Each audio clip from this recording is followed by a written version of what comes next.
Some of the more liked games in the FNAF series, pretty much no matter who you ask, are the VR games. Help Wanted and Help Wanted 2. This is for reasons such as VR provides a more immersive and scary experience, the gameplay is fun, and the FNAF charm slapped across every inch of the games. But with these two games being so highly rated, that got me thinking, which of these two is better though? I mean, Help Wanted won with the main draw of being the remakes of the original games, or Help Wanted 2 with this more minigame focused approach? That's what I'm here to answer today. One quick thing before I start though, I will not be including Curse of Dreadbear because the DLC for Help Wanted 2 has not been announced yet, even if it is most likely coming. Also, note that this is just my opinion, so feel free to disagree in the comments below. This game will have massive spoilers for both Help Wanted 1 and 2 if you have not played or watched them yet for some reason. With that out of the way, let's get into it. Now, in terms of story, both of these games are pretty strong. Hope Wanted is about Glitchtrap being released into the real world through a vessel, which is Vanessa, who eventually becomes Fanny, continuing the Acton line. And Help Wanted 2 is about who most people assume is Cassie's dad, doing their job as a Fazbear technician, towards the end being pulled into the Glitchtrap problem, passing on the Fanny mask and problems onto his own daughter, either that or being sacrificed to destroy Glitchtrap once and for all, blah blah blah, kind of, sort of. That depends on which ending you believe to be canon. I personally think both of them are, because there's strong evidence for both. I'm just gonna throw the lore in here too, because that is different from story. And both games have insane lore implications. With Help Wanted 1, it's about the creation of Glitchtrap, and if he is Afton, which wasn't a question until recently, plus it's really hard to tell if he's the Mimic, Afton, both, doesn't matter.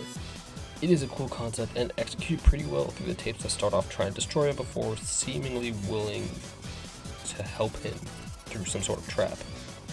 While I do like this introduction to Vanessa and Glitchtrap, I personally find Help Wanted 2 to have much more interesting lore. Though of course that is, once again, my opinion. I like the way it connects to Princess Quest, along with giving us more character for Cassie's dad, assumedly, and what his purpose is. That, along with I find the destruction of Glitchtrap to be more interesting than its creation, and how it connects to Ruin, which by the way is my personal favorite FNAF game. Watch that FNAF 2 list I made on the games to figure that out or whatever. I'm going to give this point to Help Wanted 2, both for story and lore, though it's just 1 point, and if I'm being honest, I can see it going either way. This was probably the easiest to give a winner to. While Help Wanted 2 is very, very fun, it's not really that scary in comparison to Help Wanted 1.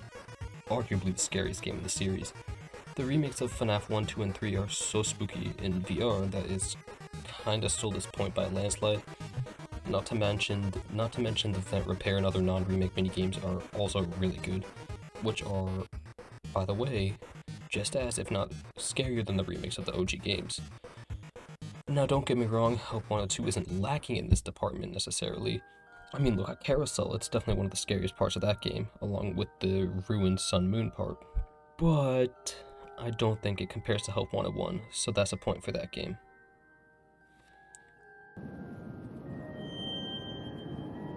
Now, up until recently, I didn't really play them, and I didn't play them enough to really fairly give a point to it, so I'm going to give this section over to my friend, who you may know as Rich Man from the Lethal Company video. He does have both of these games, and I played both of them, so I'm going to let him do this section. FNAF VR 1 and 2 have different gameplay to each other. FNAF VR 1 gameplay includes all of the original games except for Sister Location and Pizzeria Simulator. Playing VR 1 for the first time is something that you will never forget. As somebody who's played all the original Click Team games, this is amazing. Unlike the Click Team games, you can actually see them walk around in the different rooms, and the jump scares feel pretty immersive. It's so cool seeing Bonnie and Chica walk past the door into the corner in FNAF 1. It's incredible seeing the phantom just appear in the corner over there on the other side.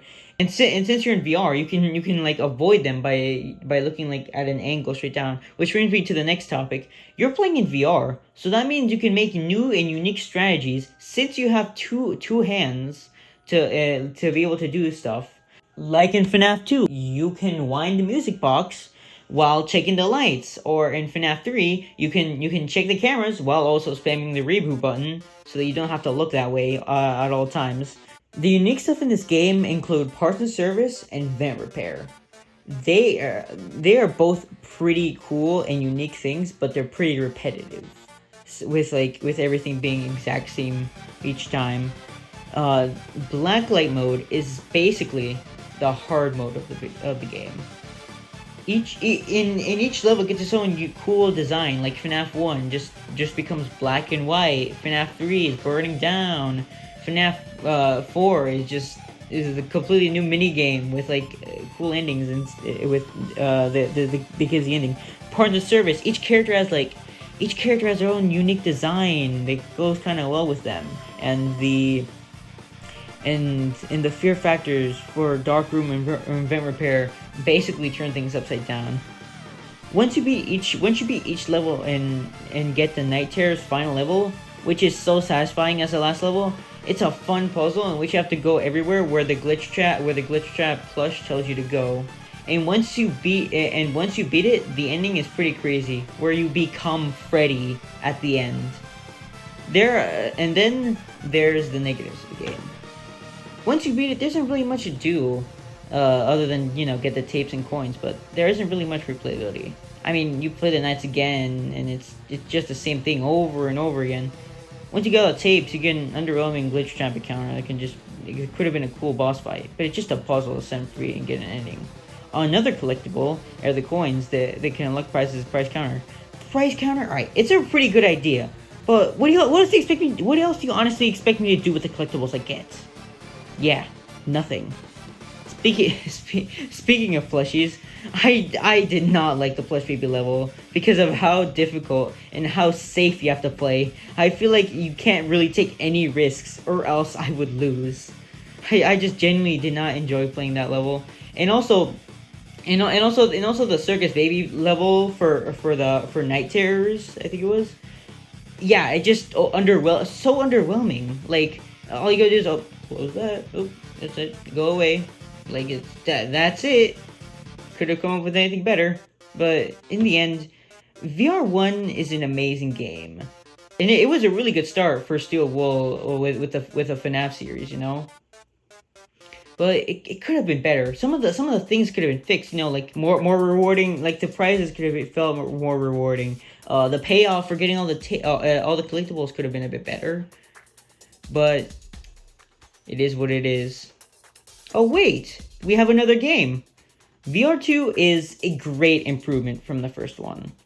Steel Wool learned from their previous entry and expanded upon that with more unique stuff. In the first game, when you win a prize after a level, it's like, okay, cool, I have that now. But you never see it again because you have to go to the prize counter and But in VR2, the prize, it's just there in the HUD, Like, it's just there now. You can, just always be there. Like, it feels like you unlock that.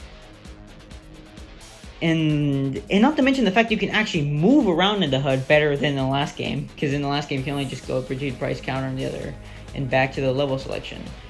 But, like, it just feels more immersive, actually being able to look around the HUD with all the stuff. The new sister location and pizzeria simulator levels are so nice. It felt so immersive, actually crawling through the Ballora gallery vents and fixing the power in the breaker in the breaker room.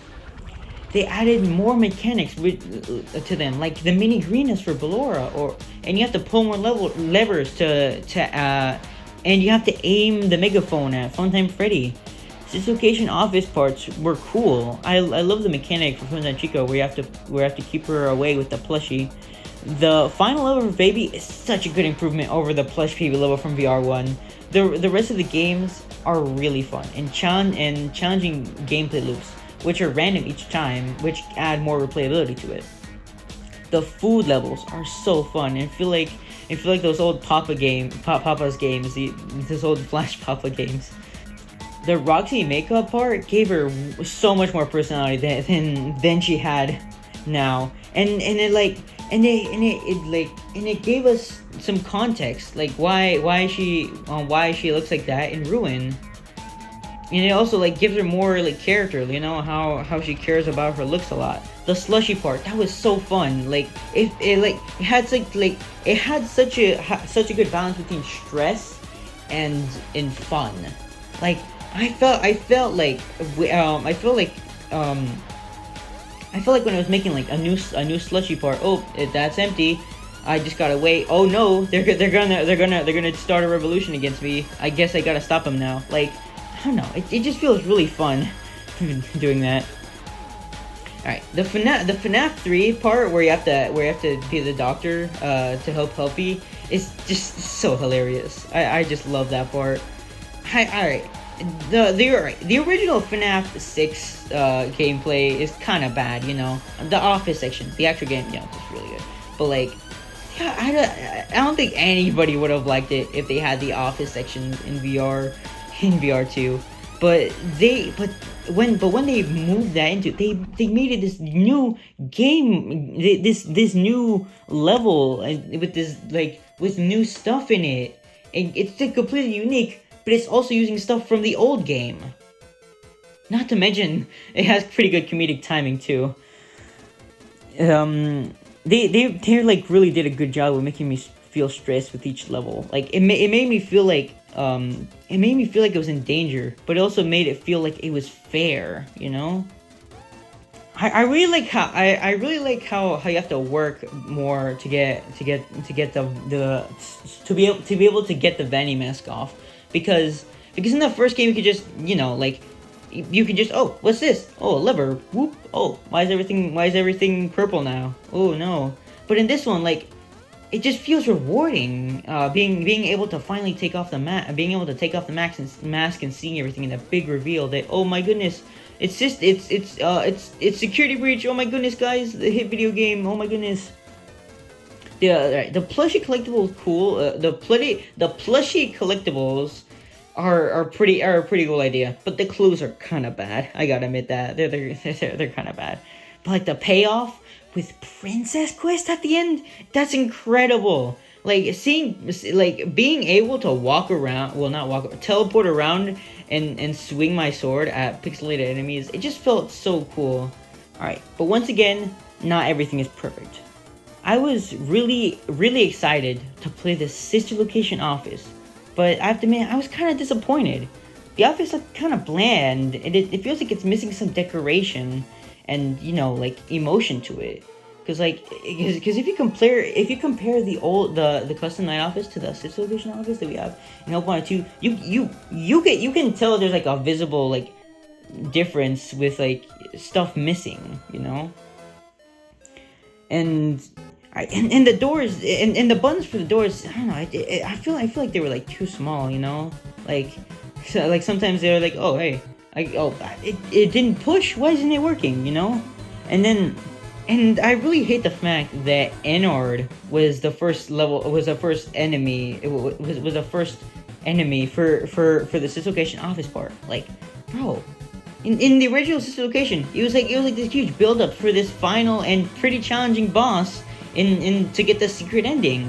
But it just felt like he just got thrown away and made the easiest enemy. The endoskeleton level, the endoskeleton memory level, it's just so incredible. It's just so forgettable, which is kind of ironic because it's a memory game. It was just too stressful, and I just felt like there was too much stuff happening at the time, and I just couldn't concentrate on one single thing at a time. And the endos were just way too fast. But in the end, VR2 is a huge step up from VR1. So much effort was put into this intro, the HUD, the prizes, the animation style, the repetition, and the endings. It was just perfect. Well, it wasn't perfect, but you know, it was incredible. Props to Steel Wool for making this incredible sequel. And I think that's it for the gameplay. Endings are a very important part to a game because they can make or break the story. This is supposed to be a final send-off, not including post-game content, and a lot of the time can make a player love the game. or hate it so much more. For Help Wanted and Help Wanted 2, they both have multiple endings. In terms of the first game, the first ending is Beating Pizza Party, which you will see Glitch Trap dancing in front of you as you assumedly get stuffed into Freddy. Pretty creepy, and a solid, normal ending.